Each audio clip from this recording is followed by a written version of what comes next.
kafe maupun resto. Makanya ada satu pelayanan yang disebut namanya one stop shopping atau pelayanan satu atap. Jadi konsepnya memang harus terintegrasi. Bapak Ibu sekalian, kalau kita lihat bisnis yang sekarang ini tidak bisa lagi bisnis mandiri.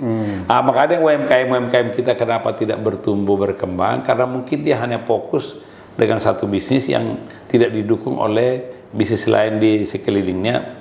Makanya dia akan, kalaupun dia bertumbuh hanya sebatas di pertumbuhan yang sifatnya organik gitu ya.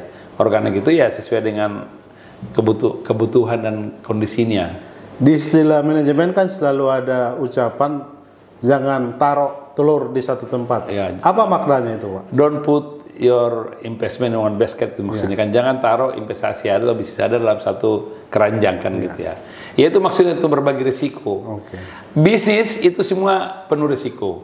Jadi kalau kita punya portofolio bisnis ya, kalau di yang A ada kurang menguntungkan, yang B menguntungkan, yang C menguntungkan ini. Demikian juga ini. Saya punya Himalayas Group, bisnisnya ada 3. Pertama adalah klinik dan apotek, yang kedua adalah kafe dan resto, dan yang ketiga adalah properti. Inilah saling melengkapi, saling mendukung. Walaupun antara 1 dan 2 ini tidak ada hubungan langsung dari sisi bisnis, ya saling saling mereka mendukung. Jadi sehingga bisnis itu tiga-tiganya bisa sustainable gitu ya, berkembang. Nah, Pak, mungkin karena waktu juga kita harus membatasi, barangkali mohon kiat berbagi mungkin ini untuk sahabat-sahabat Akmikindo TV, bagaimana memulai usaha seperti yang Bapak lakukan itu untuk klinik, apotek. Apotek tadi kan mereka harus punya juga kemampuan di situ, jangan tidak punya keahlian begitu. Silakan, Pak. Ya, Bapak Ibu sekalian, anggota Amikindo maupun para UMKM dimanapun berada, maupun pemirsa Amikindo TV, izinkan saya memberikan satu tips bagaimana bisnis apapun. Bisnis itu yang kelola pertama, kita harus ada passion, harus ada kegairahan atau untuk mengelola itu. Yang kedua, kita harus punya pengetahuan yang mengenai bisnis itu. Kalaupun kita tidak pengetahuan langsung, kita harus bisa merekrut, mencari orang yang mampu untuk ini.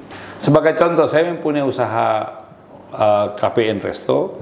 Saya tidak tahu memasak, ya saya tidak tahu juga bikin kopi. Tetapi dulu memang waktu saya kecil, orang tua saya punya kedai kopi. Saya tahu, tapi itu kan berbeda dengan kedai kopi zaman dulu dengan sekarang.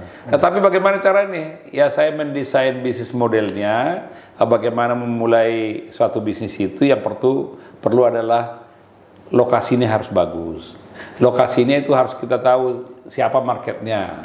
Dari lokasi ini kita akan bisa mendesain marketnya siapa, segmennya berapa, siapa. Kemudian kita ukur apakah produk yang saya jual ini bisa memenuhi atau dibutuhkan oleh masyarakat sekitar atau segmen pasar yang saya ini. Kemudian kalau kita sudah tahu itu, berarti kita harus menghitung apa yang harus saya siapkan. Yang paling utama setiap bisnis yang seperti apalagi kafe, resto maupun apotek, klinik itu yang paling utama dia harus punya infrastruktur.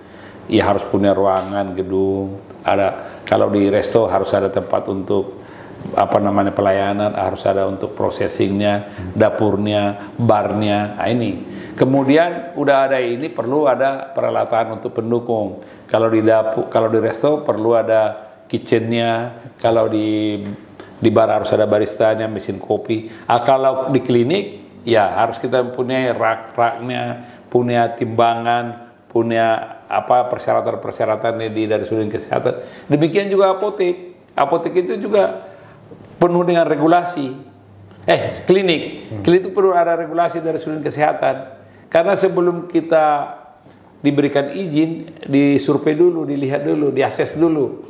Diakses dari sudut kesehatan, dari berbagai instansi yang berkaitan. Kemudian dilihat, ini baru diberikan presidennya, terutama amdalnya bagaimana masyarakat sekitar setuju nggak gitu. Jadi memang kalau kita berbicara bisnis apotek dan klinik ini penuh dengan regulasi. Demikian juga kalau apa namanya dengan resto.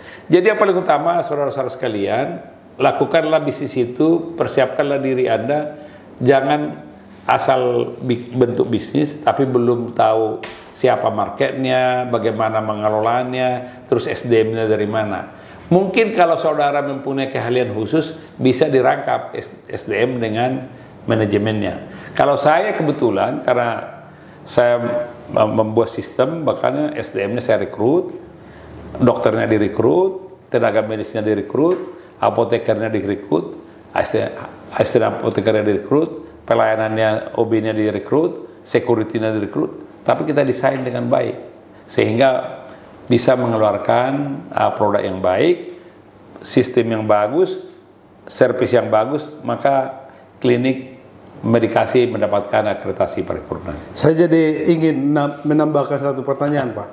Karena kita saksikan Pak Laurentius itu sering di KP, misalnya memberi nasihat untuk tukang. Jadi ini kan menurut saya relevan untuk ditanyakan. Apakah sebagai pengusaha KP misalnya harus terus ditata atau diubah penampilannya, apa maknanya untuk mengelola begitu? Oh ya, jadi karena klinik, apotek maupun KP resto itu kan ada infrastrukturnya, ada fasilitasnya. Berarti harus ada yang merawat, terutama gedung. Makanya ini karena konsepnya adalah kerapian, keramah tamahan dan kebersihan. Kalau kita lihat di klinik medikasi ini tidak ada dinding yang kotor, tidak ada yang lantai yang sudah rusak. Semua pokoknya saya siapkan salah satu teknisi untuk bangunan. Lampu juga nggak boleh mati. Kemudian apa namanya lantai yang kamar mandi yang sudah tidak nyaman. Pokoknya itu karena itu dimanapun servis ya, bisnis servis ada namanya pendukung, ada yang namanya utama. Jadi kalau klinik itu adalah kegiatan bisnis utamanya adalah memberikan pelayanan medis. Supportingnya itu harus ada. Kalau di KPN Resto juga begitu, ada yang utamanya, ada supporting. Nah, supportingnya ini nggak boleh dilupakan. Jangan nanti misalnya tukang baru dipanggil setelah ada kerusakan. Kalau di sini nggak, udah ada preventifnya. Tukangnya udah standby. Dan memang itu akan seolah-olah ada biaya tambahan, tapi memang harus kita hitung. Harus kita hitung, semuanya tersistem. Kalau di rumah sakit lebih lengkap lagi kan. Ada teknisi listrik, teknisi spill, AC. Nah, kalau AC di sini, semua dikontrakkan. Kita kontrakkan untuk rutin maintenance-nya itu pembersihannya sekali 3 bulan, 4 bulan. Baik di KP maupun di klinik. Jadi kita buat sistem gitu. Jadi nah, ini Bapak Ibu sekalian pembelajaran utama. Bikinlah bisnis yang membuat Anda bergairah dan juga menikmati, bukan untuk menjadi beban gitu loh. Orang ada kan membangun bisnis tapi jadi beban. Kalau saya membangun bisnis menjadi kenyamanan dan untuk kesenangan gitu ya. Pak, terima kasih waktunya ini. Sahabat Akmikindo TV, begitu bincang-bincang kami, ini penting. Karena konten-konten yang kita buat di Akmikindo TV, semua untuk referensi bagaimana berusaha, bagaimana UMKM bertumbuh. Terima kasih Pak. Terima kasih.